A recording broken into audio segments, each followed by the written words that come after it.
صبح ازل یہ مجھ سے کہا جبرائیل نے، جو عقل کا غلام ہو وہ دل نہ کر قبول۔ بکر عمر عثمان ولی، بکر عمر عثمان ولی، یاران نبی میں سب سے جلی، بکر عمر عثمان ولی، اصحاب محمد حق کے ولی،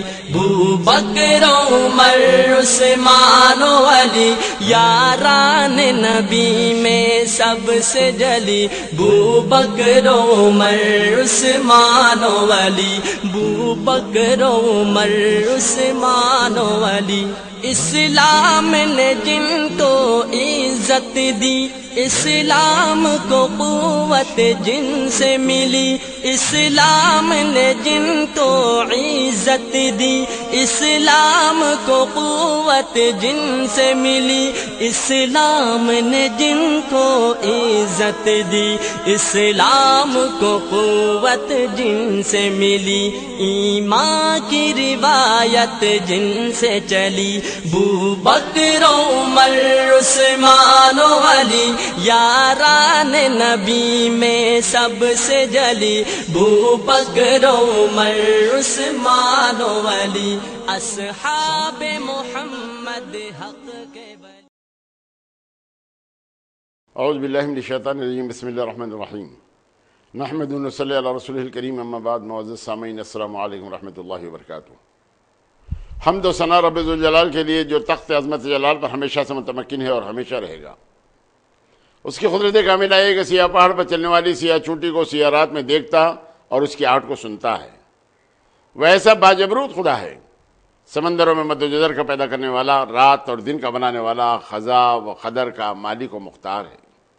عزت اور ذلت کا دینے والا وہی پروردگار ہے، زندگی اور موت اسی کے ہاتھ ہیں۔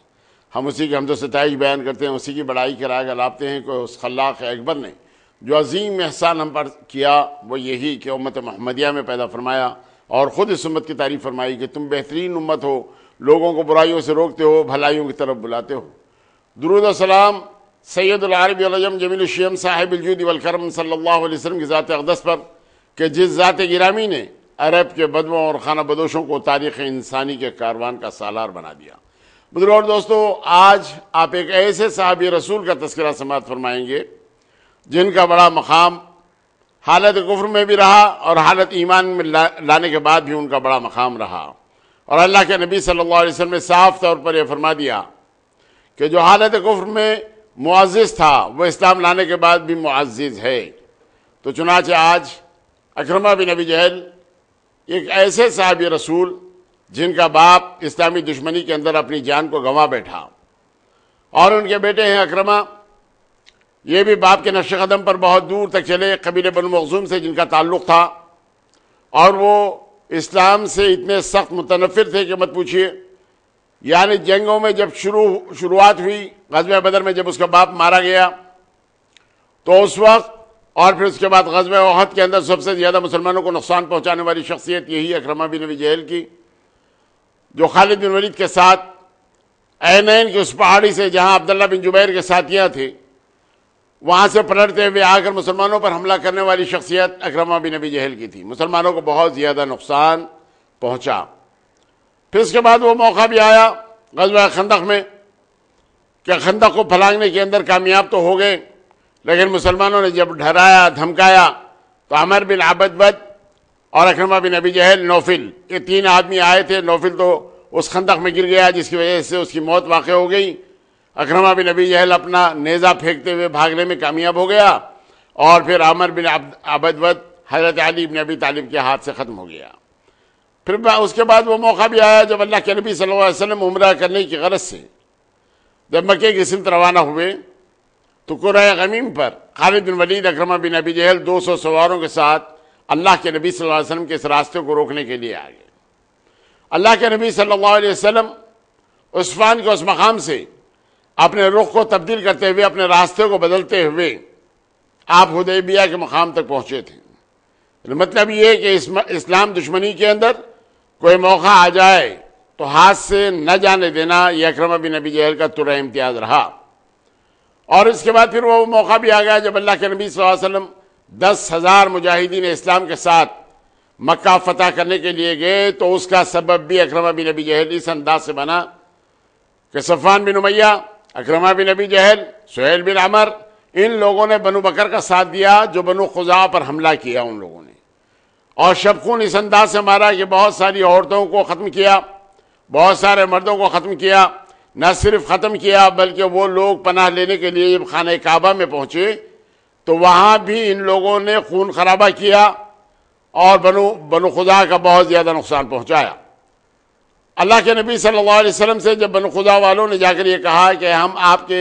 حلیفی ہیں، آپ کی تائید کرنے والے ہیں، لیکن بنو بکر کے لوگوں نے اور اس میں قریش کے لوگوں نے اپنے چہروں پر دھاتا باندھتے ہوئے ہم پر حملہ کیا، ہمارے لوگوں کو ختم کیا اور بہت سارے لوگ ہمارے مارے گئے۔ اللہ کے نبی صلی اللہ علیہ وسلم کے پاس عمر بن سالم پہنچے تو اس وقت بدیل بن ورقہ پہنچے تو اللہ کے نبی صلی اللہ علیہ وسلم نے فرمایا کہ تمہارے ساتھ انصاف ہوگا، اور پھر حضور اکرم صلی اللہ علیہ وسلم نے ان لوگوں کو متنبہ کیا، لیکن اس کے باوجود انہوں نے شرائط ختم کرنے کی، یعنی حدیبیہ کے وہ شرائط ختم کرنے کے لیے خالد بن عمر نے کہا، تو اللہ کے نبی صلی اللہ علیہ وسلم نے اس بات کو صیغہ راز میں رکھا، اور اس کے بعد مکمل طور پر تیاریاں کرنے کے بعد باوجود اس کے کہ ابو سفیان بن حرب اللہ کے نبی صلی اللہ علیہ وسلم کے پاس پھر تجدید کے لیے، صلح حدیبیہ کی تجدید کے لیے جب آئے تو اس وقت انکار کرتے ہوئے آپ نے ان کو خاموشی کے ساتھ بھیج دیا۔ اور ادھر اللہ کے نبی صلی اللہ علیہ وسلم 10,000 نفوس کے ساتھ جب حرم کعبہ میں پہنچے تو اس وقت بھی اکرمہ بن ابی جہل، صفوان بن امیہ، سہیل بن عمر، ان لوگوں نے حضرت خالد بن ولید کا مقابلہ کیا اور 24 لاشوں کو چھوڑتے ہوئے وہاں سے بھاگ نکلنے میں کامیاب ہوئے۔ اللہ کے نبی صلی اللہ علیہ وسلم کا جب اقتدار ہو گیا خانہ کعبہ پر، مکے کے تمام لوگ آ گئے، اللہ کے نبی صلی اللہ علیہ وسلم سے عز و انکساری کے ساتھ اپنے خسروں کی معافی مانگے، تو رحمت عالم کا عالم یہ رہا کہ رحمت للعالمین بنا کر بھیجے گئے تھے تمام لوگوں کے، آپ نے تمام خسروں کو معاف کیا۔ اس انداز سے اللہ کے نبی صلی اللہ علیہ وسلم کا یہ عفو اور درگزر پتھر دل انسانوں کو موم بنا کر ان کو پگھلا دیا۔ ایسے موقع پر اکرمہ بن ابی جہل یمن کی طرف بھاگنے کے لیے ساحل سمندر پر پہنچے، لیکن اس وقت تک ان کی بیوی ام حکیم جو ان کی چچا بہن بھی تھی،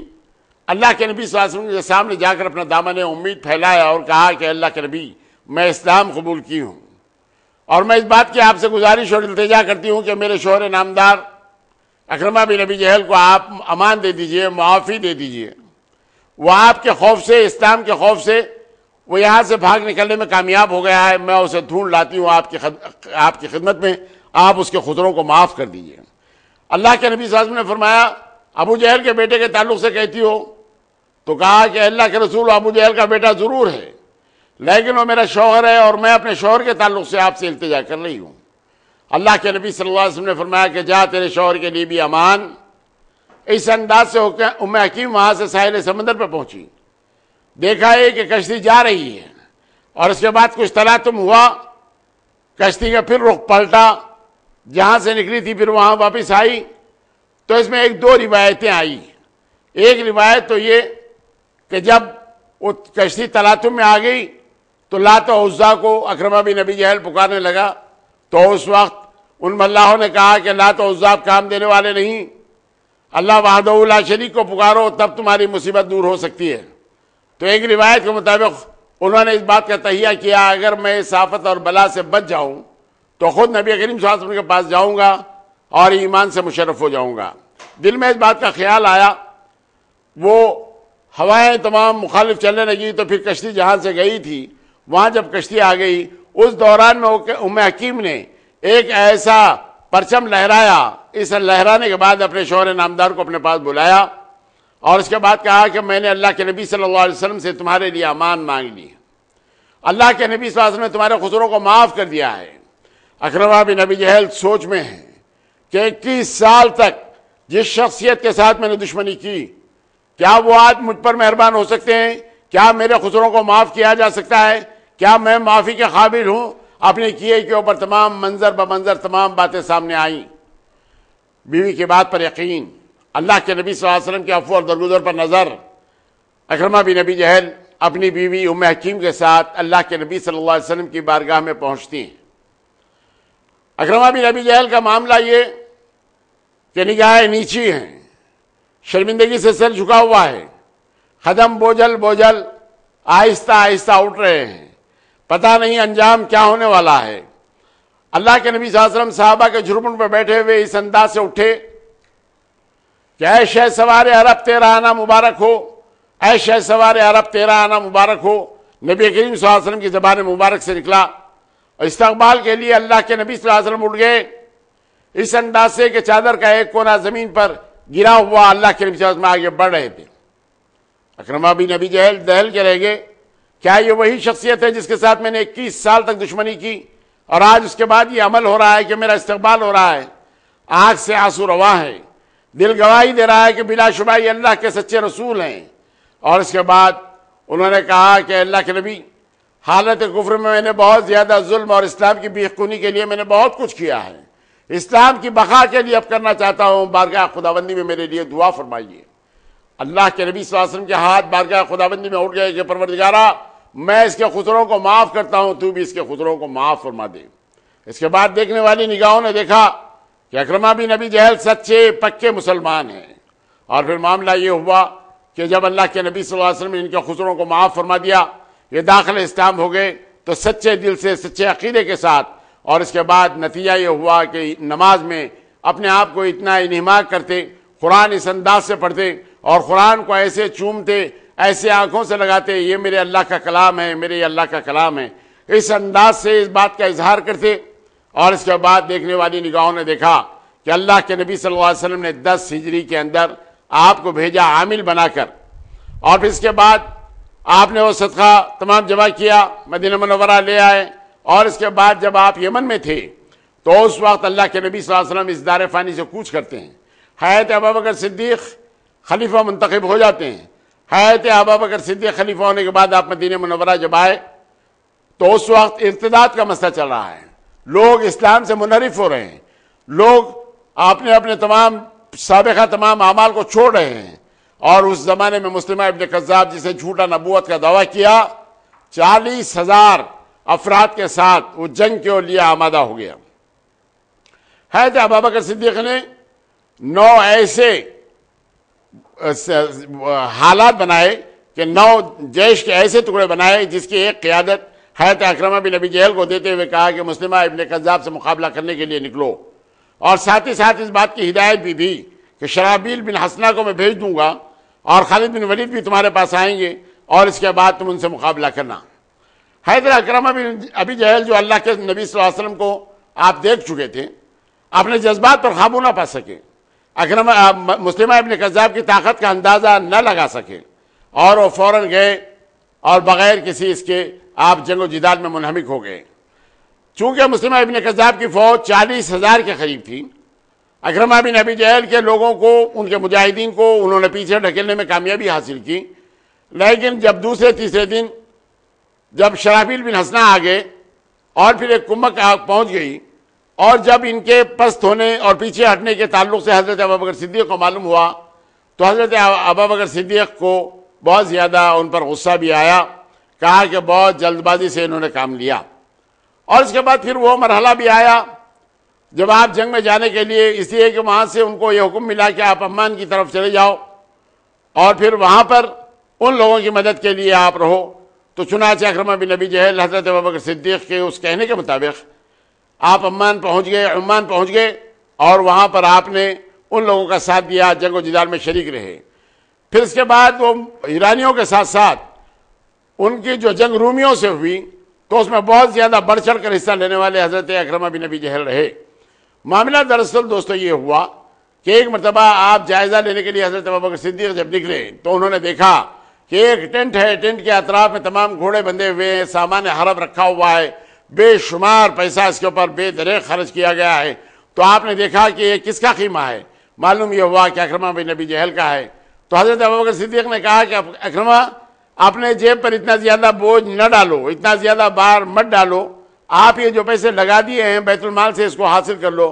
تو اس وقت حضرت اکرمہ بن ابی جہل نے حضرت ابوبکر صدیق سے کہا کہ اے جانشین رسول، اور 2000 دینار میرے پاس موجود ہیں، اسلام کی بقا کے لیے لگانا چاہتا ہوں، اس لیے کہ حالت کفر میں اسلام کی بیخونی کے لیے میں نے بہت زیادہ نقصان پہنچایا، اور چاہتا یہ ہوں اپنے جان کی تلافی کے ساتھ ساتھ میں تمام اپنے پیسے کو بے دریغ اسلام کے لیے خرچ کروں، اور اس میں مجھے کامیابیاں اور کامرانی ہو۔ حضرت ابوبکر صدیق نے انہیں بڑی دعائیں دی، اور اس کے بعد ایک ایسا موقع بھی آیا جہاں حضرت عمر نے ان لوگوں پر تنقید کی کہ یہ اہل مکہ کیا ایمان لائیں گے، یہ بنو مخزوم کے لوگ کیا ایمان لائیں گے، کیا اسلام کے لیے اپنے آپ کو تمام وقف کریں گے، کیا شہادت کے لیے اپنے آپ کو یعنی پیش کریں گے۔ اس انداز سے حضرت عمر نے اپنے خیال حضرت ابوبکر صدیق کے سامنے کیا، تو اس وقت مکہ مکرمہ کے وہ لوگ سہیل بن عمر اور صفوان بن امیہ اور اس کے اندر اکرمہ بن ابی جہل نے آ کر اس وقت حضرت ابوبکر صدیق کے سامنے یعنی اپنی شجاعت اور بہادری کے علاوہ اسلام پر قائم رہنے اور نہ صرف یہ بلکہ اپنا مال و زر تمام کا تمام اسلام پر لٹانے کے لیے اور اسلام کے اس پرچم کے نیچے اپنے آپ کو پیش کرنے کے لیے، چاہے وہ پرچم کسی اور کے ہاتھ میں کیوں نہ ہو، ہم مستعد ہیں کہ اپنی جانوں کی قربانی دیں گے۔ اس انداز سے انہوں نے اقرار کیا تو حضرت ابوبکر صدیق نے بڑی دعائیں دی تھیں۔ اور پھر اس وقت اکرمہ بن ابی جہل نے جس پرجوش انداز میں وہ تقریریں کرتے ہوئے حضرت عمر سے مخاطب ہوتے ہوئے کہا کہ اے عمر، اب اسلام کے جو دشمن ہیں ان کے لیے ہم بھی برابر کے آپ کے ساتھی ہیں، یعنی ہم ان کو بخشنے والے نہیں اور ان سے مقابلہ کرنے کے لیے تیار ہیں اور ان سے مقابلہ کرنے کے لیے ہم مستعد ہیں۔ اس بات سے انہوں نے اقرار کیا۔ اور اس کے بعد رومیوں سے جس وقت جنگ ہوئی اجنادین کے مقام پر، تو اس وقت حضرت ابو عبیدہ بن جراح نے لکھا شرحبیل بن حسنہ کو کہ آپ ہمارے پاس آ جاؤ، اور اس وقت خالد بن ولید کو آپ نے بلا لیا۔ اجنادین میں تمام کے تمام سپہ سالار یکجا ہوئے، تو اس وقت شجاعت اور بہادری کا یہ عالم حضرت اکرمہ بن ابی جہل کا کہ جان کی پرواہ کیے بغیر تمام دشمنوں کی صف میں گھستے اور اس انداز سے لڑتے کہ مت پوچھئے، لوگ اشش کرتے یعنی اپنی جان کی پرواہ کیے بغیر۔ بعض لوگوں نے تھمانے کی کوشش کی، بعض لوگوں نے یہ کہا کہ اپنی جان پر اتنا زیادہ بوجھ نہ ڈالیے، تو اس وقت بھی اکرمہ بن ابی جہل نے کہا کہ میں اس زمانے میں جب حالت کفر میں تھا تو اللہ کے نبی صلی اللہ علیہ وسلم سے بھی نبرد آزما ہوا، لیکن آج اللہ تعالیٰ نے مجھے ایمان سے مشرف کیا، اسلام کی بقا کے لیے اللہ کے نام کو بلند کرنے کے لیے میری جان حاضر ہے، اس انداز سے میں لڑتا رہوں گا تاکہ اس میں میری جان چلی جائے۔ تمام مسلمان اس معاملے کے اندر خوش ہوئے۔ مسلمانوں کے اندر ایک جوش اور جذبہ پیدا کرنے کے لیے اکرمہ بن ابی جہل کی زندگی رہی، اور پھر وہ موقع بھی آ گیا جب یرموک کے موقع پر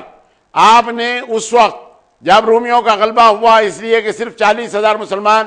2 لاکھ سے زیادہ رومیوں کے مقابلے کے اندر ڈٹ گئے، اور پھر رومیوں سے مقابلہ ہوا تو بسا اوقات جب پستی کا معاملہ آ گیا تو اس وقت اکرمہ بن ابی جہل اپنی صف سے نکلتے ہوئے لوگوں کو للکارتے ہوئے کہا کہ کون ہے جو موت کی بیعت میرے ہاتھ پر کرنا چاہتا ہے۔ 400 نوجوان نکلے، موت کی بیعت اکرمہ بن ابی جہل کے ہاتھ پر ہوئی، اور اس کے بعد اس انداز سے رومیوں کی صفوں میں گھس گئے کہ جان کی پرواہ کیے بغیر آگے بڑھتے ہی گئے، شکست کو فتح سے بدل دیا اور مسلمانوں کو عظیم الشان کامیابی اور فتح و نصرت حاصل ہوئی۔ ایسے پرآشوب موقع میں جب زخموں سے جابر ہے، جب زخموں سے آخری وقت آ گیا ہے، اپنے 2 بیٹوں کو درجہ شہادت پر فائز دیکھ کر کسی قسم کا پیشانی پر بل نہیں آیا، بلکہ حسن اتفاق یہ کہ جب جان آخری ہو، سانسیں آخری لے رہے ہوں، اس وقت پیاس محسوس ہوئی، پانی مانگا، اور جب منہ سے پانی ابھی لگایا بھی نہ تھا کہ بازو ایک اور زخمی نے آواز دی تو وہ پانی اس کی طرف بڑھا دیا، وہ اس دوسرے زخمی نے تیسرے آدمی کی طرف، اس انداز سے 6 آدمیوں کے اندر پانی گیا، سب کے سب درجہ شہادت پر فائز ہو گئے، کسی کے منہ میں وہ پانی نہیں گیا۔ یعنی ایثار و قربانی کا مسلمانوں نے جو مظاہرہ کیا یرموک کے موقع پر، یعنی ایک تاریخ بنائی اس انداز سے کہ باوجود یہ کہ خود حاجت مند ہیں، باوجود یہ کہ خود ضرورت مند ہیں، لیکن اس کے باوجود اپنے بھائی کی ضرورت کو مقدم رکھتے ہوئے جب ان لوگوں نے اس حالت میں جبکہ جانکنی کا عالم ہے، اس حالت میں بھی ان لوگوں نے دوسرے کو ایثار اور قربانی کرتے ہوئے جب بھیج دیا تو 6 کے 6 نفوس درجہ شہادت پر فائز ہو گئے اور کسی کے منہ تک پانی نہیں پہنچ سکا۔ تو بزرگوں اور دوستو، اللہ کے نبی صلی اللہ علیہ وسلم نے ایک مرتبہ مسکراتے ہوئے آپ نے دیکھا تو صحابہ کرام نے اللہ کے نبی صلی اللہ علیہ وسلم کی اس خوشی کے لیے پوچھا کہ اللہ کے نبی یہ خوشی کا اظہار جو ہو رہا ہے آخر اس کی وجہ کیا ہے؟ تو اللہ کے نبی صلی اللہ علیہ وسلم نے فرمایا کہ میں دیکھ رہا ہوں کہ قاتل اور مقتول دونوں ہاتھ میں ہاتھ ڈالے ہوئے جنت میں جا رہے ہیں۔ اس وقت تمام صحابہ نے پوچھا کہ اللہ کے نبی، مقتول جا رہا ہے یہ تو بات سمجھ میں آتی ہے، لیکن قاتل جا رہا ہے یہ بات سمجھ میں نہیں آئی۔ تو اللہ کے نبی صلی اللہ علیہ وسلم نے فرمایا کہ اس نے قتل کیا حالت کفر میں اور ایمان لایا، اللہ تعالیٰ نے ان کے گناہوں کو معاف کیا، اور اس کے بعد میں دیکھ رہا ہوں کہ قاتل اور مقتول دونوں ہاتھ میں ہاتھ ڈالے ہوئے جنت میں جا رہے ہیں، اس لیے میرے چہرے کے اوپر تبسم آ گیا۔ اللہ کے نبی صلی اللہ علیہ وسلم نے ایک مرتبہ فرمایا کہ میں نے دیکھا رویا میں، جنت میں میں نے دیکھا کہ ابو جہل کا ایک درخت ہے اور بہت زیادہ شاداب ہے۔ میرا دل ادھر کھینچنے لگا اور میں سوچنے لگا کہ ابو جہل کا درخت جنت میں کیا معنی ہے۔ اور اس کے بعد جب اکرمہ بن ابی جہل داخل اسلام ہو گئے تو اس وقت اللہ کے نبی صلی اللہ علیہ وسلم نے فرمایا کہ میں نے جنت میں جو درخت دیکھا تھا ابو جہل کا، یہ وہی درخت ہے، یعنی اکرمہ بن ابی جہل کا یہ وہ درخت ہے۔ اس انداز سے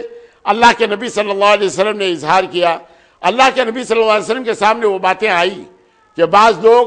حضرت اکرمہ بن ابی جہل کو اس زمانے میں یہ پکارا کرتے، یا ابن عدو اللہ، اے اللہ کے دشمن کے بیٹے، اس انداز سے۔ اور اللہ کے نبی صلی اللہ علیہ وسلم کے کانوں تک جب یہ بات پہنچی تو آپ نے کہا کہ کافر کا معاملہ ایک مسلمان کے ساتھ نہ کرے، اس لیے کہ جو حالت کفر میں عزت دار تھا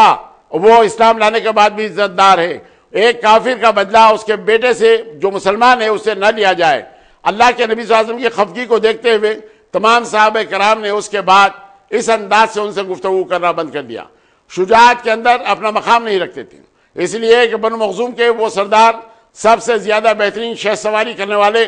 تیر اندازی کرنے والے، تلوار کے چلانے والے اور بہادری کے اندر اپنا نام و نشان بہت زیادہ نمایاں طور پر پیش کرنے والے حضرت اکرمہ بن ابی جہل تھے۔ اسلام کی بیخونی کے لیے بھی بہت نقصان پہنچایا، اور جب اسلام سے منحرف ہو کر جب کفر سے منحرف ہو کر جب اسلام میں داخل ہوئے تو اس کے بعد بھی اپنی شجاعت کا ایسا لوہا منوایا کہ مت پوچھیے۔ جان کی پرواہ کیے بغیر صفوں سے ایک صف سے نکل کر دوسری صف تک جانا، دوسری صف سے پھر واپس آ جانا، اور اس کے بعد اپنی شجاعت کا لوہا منوانا، یعنی کوئی میرا اس معاملے کے اندر ساتھ نہیں دے سکتا، مجھے جان کی پرواہ کیے بغیر بھی کام کرنا ہے۔ اس لیے کہ اسلام کی بیخونی کے لیے میں نے بہت کچھ کیا، اب اسلام کی بقا کے لیے کہنا چاہتا ہوں تاکہ اس کی تلافی ہو جائے۔ جب سامنے یہ نظریہ آپ کے تھا تو آپ اس انداز سے تمام لڑتے رہے کہ مت پوچھیے، اور اس کے بعد تاریخ کے اندر اپنے بہت زیادہ اچھے نقوش چھوڑے۔ جبھی تو اللہ کے نبی صلی اللہ علیہ وسلم ان کے ایمان لانے سے بڑے خوش ہوئے۔ اللہ کے نبی صلی اللہ علیہ وسلم نے بڑی خوشی کا اظہار فرمایا تھا، اور صحابہ کرام ان کی قدر و منزلت کرتے تھے۔ حضرت ابوبکر صدیق اور پھر حضرت عمر فاروق، جب آپ کی شہادت ہو گئی تو آپ کے دو بیٹوں کے سروں کو حضرت خالد بن ولید نے اپنے مان پر رکھتے ہوئے اور اپنے پیر پر رکھتے ہوئے ان کی گرد صاف کرتے ہوئے کہا کہ ابن خنتما اگر یہ بات دیکھ لیتے تو حضرت عمر کی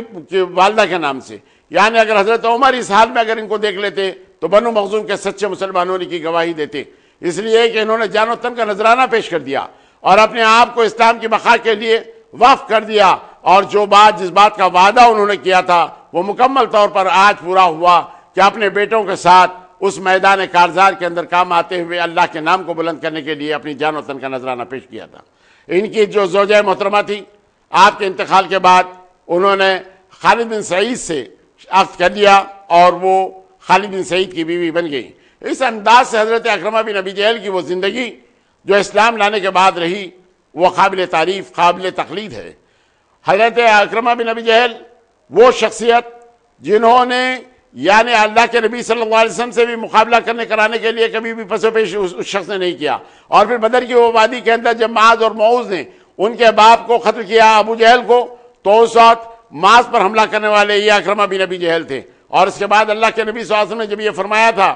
کہ اللہ تعالیٰ جب حضرت عبداللہ ابن مسعود نے ابو جہل کا سر کاٹا اور اس کے بعد یہ تمام کے تمام لوگ یہاں سے راہ فرار اختیار کر لیے، اور سر لا کر عبداللہ ابن مسعود نے اللہ کے نبی صلی اللہ علیہ وسلم کے قدموں میں ڈالتے ہوئے کہا کہ اے اللہ کے نبی یہ ابو جہل کا سر ہے۔ اللہ کے نبی صلی اللہ علیہ وسلم نے 3 مرتبہ سوال کیا حضرت عبداللہ ابن مسعود سے، تو انہوں نے کہا کہ اللہ کے نبی یہ ابو جہل کا سر ہے۔ تو اس وقت اللہ کے نبی صلی اللہ علیہ وسلم کے ہاتھ بارگاہ خداوندی میں اٹھ گئے کہ اے اللہ بنو افرا کا بھلا کر، اس لیے کہ انہوں نے میری قوم کے فرعون کو ختم کیا۔ میری قوم کا فرعون موسیٰ کے فرعون سے زیادہ اشد تھا، یعنی مر بھی رہا ہے، آخری وقت ہے، سانسیں آخری ہے۔ عبداللہ ابن مسعود نے اس کے سینے پر جب پیر رکھا اور یہ کہا وہ دشمن خدا و رسول دنیا سے جا رہا ہے، بتا تیرا کیا حال ہے؟ تو اس وقت ابو جہل نے کیا کہا؟ وہ بکریوں کے چرانے والے، تو نے بہت اونچے مقام پر اپنا پیر رکھا ہے، یعنی میرے سینے پر پیر رکھا ہے، یہ بتا کہ جنگ کا کیا حال ہوا؟ عبداللہ ابن مسعود نے کہا کہ اللہ تعالیٰ نے اپنے رسول کو کامیابیاں دی، مسلمانوں کو فتح و کامرانی ہوئی، تو اس وقت اس نے کفِ افسوس ملتے ہوئے کہا کاش مجھے یثرب کے فلاحوں نے نہ مارا ہوتا، میں کسی بہادر کے ہاتھ سے مارا جاتا تو بہتر تھا۔ یعنی عصبیت کا یہ غرور، عصبیت کا یہ تکبر اس وقت بھی جبکہ جانکنی کا عالم ہے، آخری سانسیں ہیں، اس وقت بھی ہے ان کے دل اور دماغ کے اندر کہ وہ کاش میں فلاحوں سے، یعنی یثرب کے تمام کسانوں سے مارا نہ جاتا، زراعت کرنے والوں کے ہاتھ سے نہ مارا جاتا، کسی بہادر کے ہاتھ سے مارا جاتا تو بہتر تھا۔ یہ تعصب اس کا رہا۔ لیکن حضرت عبداللہ ابن مسعود سے کیا کہا؟ عبداللہ ابن مسعود سے کہا کہ اے وہ بکریوں کے چرانے والے، میرے سر کو جب تن سے جدا کرے تو یہ دھڑ کے ساتھ کاٹنا، تاکہ کسی نیزے پہ لگے تو سردار کا سر معلوم ہو۔ مر رہا ہے لیکن عصبیت کا یہ عالم ہے، غرور اور تکبر، نخوت کا یہ پتلا اس دار فانی سے اس انداز سے کوچ کیا۔ تو اللہ کے نبی صلی اللہ علیہ وسلم نے بنو افرا کو بڑی دعائیں دی تھی۔ یہ اکرمہ بن ابی جہل اس وقت موس پر جو حملہ کرنے والے یہ اکرمہ بن ابی جہل تھے، اور اس کے بعد پھر میدان احد کے اندر جس انداز سے خالد بن ولید کا ساتھ دیتے ہوئے جبیر بن مطعم کے تمام وہ لوگ جو مال غنیمت کی طرف پہنچے، اور ان لوگوں کے دل اور دماغ میں یہ بات تھی کہ فتح ہو گئی، اس لیے کہ دشمنوں کے قدم اکھڑ گئے، قریش کے لوگ یہاں سے بھاگنے لگے، اور بھاگنے لگے تو اس انداز سے کہ وہ 10 عورتیں جو آئی ہوئی تھیں تمام لوگوں کا دل بڑھانے کے لیے، وہ بھی اپنے تمام پینچوں کو، اپنے کپڑوں کو اس انداز سے اٹھائے ہوئے بھاگ رہی تھیں کہ ان کی پنڈلیاں صاف طور پر نظر آ رہی تھی۔ تو یہ عبداللہ بن جبیر کے ساتھی تمام کے تمام مال غنیمت کے لیے آ گئے، صرف 10 ساتھی ان کے ساتھ باقی تھے کہ یہ اکرمہ بن ابی جہل، خالد بن ولید نے پلٹ کر ان پر حملہ کیا، اور ان کو رونتے ہوئے جب آگے بڑھ گئے تو مسلمان 2 حصوں میں پس گئے، یعنی وہ بھاگنے والی فوج پھر پلٹ گئی اور ادھر سے آنے والوں نے حملہ کیا، تو دونوں طرف سے۔ تو اللہ کے نبی صلی اللہ علیہ وسلم پر جب ابن خمیہ نے یہ نعرہ مارا تھا حضرت مصعب بن عمیر کو شہید کرنے کے بعد کہ میں نے نعوذ باللہ محمد کو ختم کیا، تو مسلمان 3 حصوں میں بٹ گئے تھے۔ اس کے اندر اپنی شجاعت کا لوہا منوانے والے خالد بن ولید کے ساتھ ساتھ اکرمہ بن ابی جہل بھی تھے، جو مسلمانوں کو بہت زیادہ انہوں نے نقصان پہنچایا تھا۔ اور پھر غزوہ خندق کے موقع پر یا صلح حدیبیہ کے موقع پر یا اس کے بعد فتح مکہ کے موقع پر ان لوگوں نے اپنی کارگزاری کو چھوڑا نہیں، بلکہ مقابلہ کرنے کے لیے مکمل طور پر مستعد اور تیار۔ حضرت خالد بن ولید کے سامنے جب آگے اپنے تمام ساتھیوں کو لیے ہوئے تو نتیجہ یہ نکلا کہ خالد بن ولید کی تلوار چلی، 24 لاشوں کو چھوڑتے ہوئے یہاں سے راہ فرار اختیار کرنے کے اندر کامیاب اور کامران ہو گئے۔ اس انداز سے مسلمانوں کے ساتھ جو مقابلے انہوں نے کیے تھے، یہ ساری شرمندگی اس وقت تھی جب ام حکیم نے آ کر کہا کہ اللہ کے نبی صلی اللہ علیہ وسلم نے تمہارے قصور کو معاف کیا۔ پریشانی کا عالم ہے۔ 21 سال تک جس شخصیت کے ساتھ میں نے دشمنی کی، جس کی بے خونی کے لیے میں نے انتہا درجے کی قوت لگا دی، پیسہ لگا دیا، دولت لگا دیے، اور انتقام کی آگ میں جھلستا رہا، آج وہ شخصیت مجھے معاف کر دے، یہ بات تو سمجھ میں نہیں آتی تھی۔ لیکن اس کے باوجود بیوی کی بات پر یقین، اللہ کے نبی صلی اللہ علیہ وسلم کے عفو درگزر پر نظر، تو اس انداز سے خرامہ شرمندگی کے عالم میں جب آئے تو اللہ کے نبی صلی اللہ علیہ وسلم نے ان کا استقبال کیا اور اس کے بعد ان کے قصوروں کو معاف کر دیا۔ تاریخ اس بات کی شاہد ہے کہ اکرمہ بن ابی جہل نے جو کام اس وقت کیا اور اللہ کے نبی صلی اللہ علیہ وسلم نے جو ان کی استقامت کے لیے ان کے لیے جو دعائیں کی، تو اس کے بعد اللہ تعالیٰ نے ان کے قدم کو بالکل مضبوط کر دیا۔ اس کے بعد اپنے آپ کو عبادتوں میں اس انداز سے مہو رکھے، اور اللہ کے نبی صلی اللہ علیہ وسلم نے سوال کیا کہ اے اللہ کے رسول، یہ بتائیے کہ مجھے استقامت کے لیے مجھے سب سے اچھا کام کیا کرنا پڑے گا تاکہ میں حالت کفر کی تلافی کر سکوں۔ اس وقت اللہ کے نبی صلی اللہ علیہ وسلم نے فرمایا کہ اقرار باللسان اور تصدیق بالقلب کے ساتھ ساتھ، یعنی اللہ کے کلام کا بھی، اور اس کے بعد نمازوں کے اندر اپنے آپ کو مشغول رکھتے ہوئے جہاد سے دور نہ رہو بلکہ جہاد میں شریک رہو۔ اللہ کے نبی صلی اللہ علیہ وسلم کی اس بات کو آپ نے ذہن نشین کر لیا، اور اس کے بعد زندگی بھر اس کام کے لیے جٹے رہے کہ جہاں اللہ کے نام کو بلند کرنے کے لیے معاملہ ہو جائے، چاہے وہ فہل کا معاملہ ہو، چاہے اجندین کا معاملہ ہو، یرموک کی جنگ ہو، ایرانیوں سے جنگ ہو، اپنے آپ کو پیش کرنے کے اندر کبھی بھی آپ نے دریغ نہیں کیا، کبھی بھی اپنے آپ کو پیچھے نہیں رکھا۔ مسلمہ ابن کذاب سے جوش اور جذبے کے ساتھ مقابلہ کیا، اس لیے کہ مسلمہ ابن کذاب کی طاقت کا اندازہ اکرمہ بن ابی جہل کو نہیں تھا، اور اس وقت انہوں نے حملہ کر دیا۔ مسلمہ ابن کذاب کے پاس 40,000 جو فوج تھی، وہ فوج بھی عربی فوج تھی، اور ان لوگوں نے جو مقابلہ کیا، اور اس کے بعد حضرت خالد بن ولید آنے کے بعد بھی مسلمہ ابن کذاب کے تمام لوگوں کی ہمتیں بڑی وسیع تھیں، اس کے بعد حضرت خالد بن ولید نے دوسری مرتبہ ان کو اپنے تمام قبائل کے اوپر تقسیم کیا اور اس کے بعد یہ کہا کہ میں آج یہ دیکھنا چاہتا ہوں کہ سب سے زیادہ قبیلہ اپنے آپ کو شہادت کے لیے کون پیش کر سکتا ہے۔ اس وقت وہ وحشی بن حرب جو حضرت حمزہ کا قاتل تھا، اس نے اپنا نیزہ پھینکا مسلمہ ابن کذاب پر۔ قبیلے بنو مزینہ کے عبداللہ جو ام عمارہ کے بیٹے تھے، انہوں نے اپنی تلوار چلائی، مسلمہ ابن کذاب ختم ہوا۔ انس بن مالک کے بھائی اس وقت دروازہ کھولنے کے اندر کامیاب ہو گئے، وہ حدیق الرحمن کا، اور اس کے بعد مسلمانوں کو عظیم الشان کامیابیاں ہوئی، تو اس وقت مسلمہ ابن کذاب اس انداز سے مارا گیا۔ یہ اکرمہ بن ابی جہل ہیں جن کی وجہ سے یعنی حالت کفر میں تھے تو فتح مکہ کے تمام باب کھلا، اور اس کے بعد اللہ کے نبی صلی اللہ علیہ وسلم کسی سے وعدہ وعید کیے بغیر اپنے جانثاروں کو لیے ہوئے، جن کی تعداد 10,000 تھی، مکہ مکرمہ کی طرف بڑے رازدارانہ انداز سے گئے، اور اس وقت اللہ کی بارگاہ میں آپ نے دعا کیا کہ اے اللہ میرے اس سفر کو تمام دشمنوں پر عیاں نہ فرما۔ نتیجہ یہ ہوا دوستو کہ اللہ کے نبی صلی اللہ علیہ وسلم بہت خاموشی کے ساتھ پہنچے، اور میرا زہران پہنچے کے بعد آپ نے کہا کہ مکے کو گھیر لو اور اپنے اپنے ٹینٹوں کے سامنے 2 مرتبہ آگ جلا دو تاکہ دشمن کو ہماری تعداد دگنی معلوم ہو۔ مقصد و مطلب یہ کہ اللہ کے نبی صلی اللہ علیہ وسلم سے جنگ و جدال کے لیے کوئی تیار نہ ہو جائے، ان کی طاقت کو جانتے ہوئے اپنے تمام ہتھیار رکھ دے، سلنڈر ہو جائے، اس لیے کہ اللہ کے نبی صلی اللہ علیہ وسلم اس وقت بھی یہ نہیں چاہتے تھے کہ بندگان خدا کا خون بہے۔ الہ العالمین، اکرمہ بن ابی جہل کی جو زندگی جس انداز سے گزری، یعنی حالت کفر میں اور اس کے بعد ایمان لانے کے بعد پھر جان و تن کا جو نذرانہ انہوں نے پیش کیا، ہمارے لیے ایک تخلیدی نشان ہے۔ اس انداز سے اللہ تعالی ہم میں وہ جذبہ جہاد پیدا فرما دے۔ پروردگار عالم سے دعا ہے کہ پروردگار ہماری تمام گناہوں کو معاف فرما دے، ہماری غلطیوں کو درگزر فرما دے۔ الہ العالمین ہم پر کرم فرما، رحم فرما، ہمارے مرحومین کی مغفرت فرما۔ الہ العالمین ہماری دعاؤں کو نبی کریم صلی اللہ علیہ وسلم کے صدقہ و توفیل میں قبول فرما۔ وصلی اللہ علی محمد النبی الامی و آلہ و صحبہ وسلم۔ الحمدللہ رب العالمین۔